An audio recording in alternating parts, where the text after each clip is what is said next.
Charan! Hello, good morning everyone! Nandito po tayo ngayon sa Ebis Station. Ayun, hindi ko ma-zoom, may bit-bit kasi akong kape. Ayan o. Ayan, di ba? Ayan, basta ganyan po itsura ng Ebis Station. Nakikita nyo mayroon siya mga nagdadaan ng tren kasi ito nga ay train station.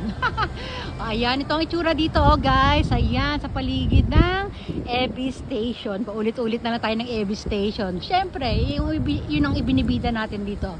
Ang ating Ebis Station ulit. Ayan, dito tayo.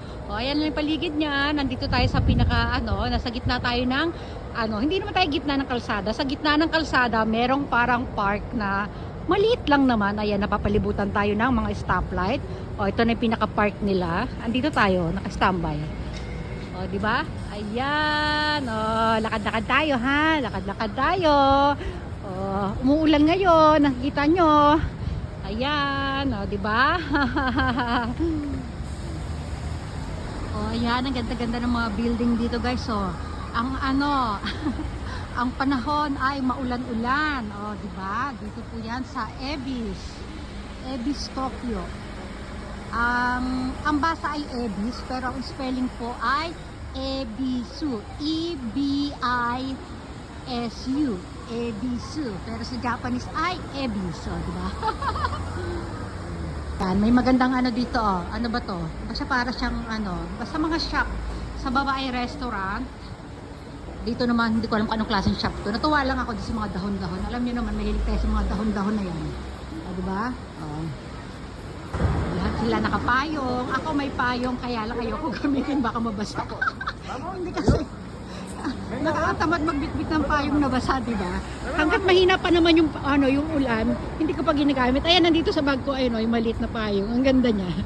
Ayoko mabasa. Nagdala ng payong para bitbitin lang at ayaw mabasa. Hindi naman, kasi mahina pa naman kaya ayoko muna gamitin. Mamaya na lang. Grabe, ang gaganda ng mga building dito, guys. Ilang beses na tayo nagpunta dito, kaya lang hindi ako masyado focus sa mga building. Ngayon ko lang naapagtanto, magaganda pala yung mga building nila. Tingnan nyo to, guys. May mga halaman pa sila sa di ba? Dito po yan sa Ebis. Malapit sa namin dati, yung meron kasi kaming beauty salon dati dito. Ngayon, wala na, hindi siya nag-ooperate kasi hindi rin namin maasikaso Ayan Ebis. Dito rin sa magkabilaan na ito kasi under renovation to sa baba, kaya may ganyan, kaya mayroon siyang net. Ayan, gaganda ng mga building.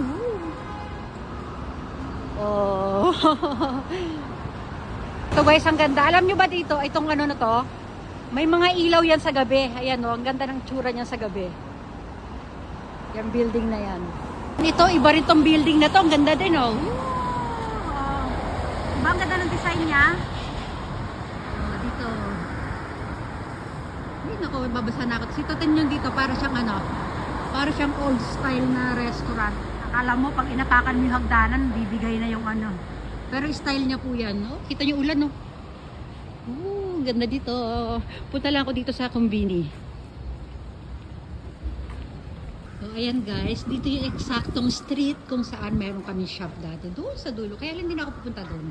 Basta yung pataas na yan, meron na akong mga reels dito Ewan ko kung napanood namin yun. Ayan, wala lang. Pinasya lang ko lang. Kasi may work dito ngayon asawa ko. May check siya ngayon dito. Malapit doon sa namin, sa shop namin dati. May mga pabulaklak pa dito guys. Wow, ganda. Tapos ito yung dito. Yung daanan dito sa gilid. Parang may mga siya. Basta may mga restaurant. Minsan may mga parang tiyanggi-tiyanggi dyan. Pero bibihira sila nagtitinda.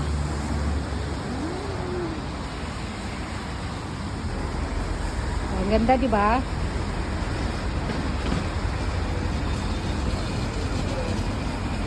Ayan, tapos na po tayo maglakad-lakad. Dito, meron pa dito mga sa gilid, mga upuan, habang nag-aantay kayo ng bus dyan. Kasi ito, paikot-ikot lang tayo dito. Papasok naman tayo dun sa mall. Di ba? Ay, pakita ko lang muna yung flower dito. Naku, sino kayo naglagay dito ng ng lata ng kape? Ayan, ang ganda pa naman ng flowers. Di ba? Malamang hindi Japanese ang naglagay ng mga basura dyan. Ayan ha. Sige na, papasok muna ako sa mall. Yan, dito naman na tayo. Bye everyone!